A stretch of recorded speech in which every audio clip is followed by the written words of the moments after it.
I am sending an executive order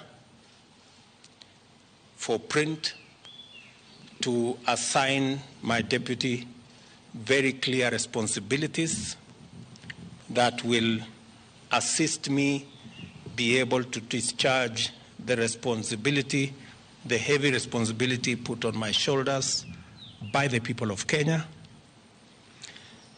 as is in accordance with the Constitution of Kenya. The Deputy President will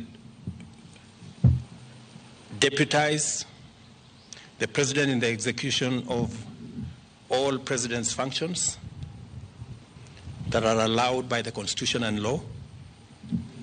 He will chair cabinet committees. He will oversee the implementation of cabinet decisions across all ministries and departments.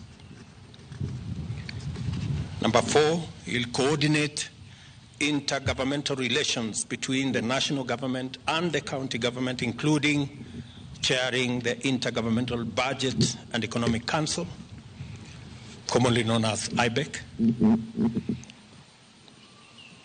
He will be the liaison between the constitutional commissions and independent offices in matters that require intervention by the national government, including budgets, policy formulation, and implementation of their recommendations. Number 6, he will coordinate the planning and supervise the implementation of development partners' funded programs and projects. And he will oversee public sector reforms and any other functions as I may assign him from time to time.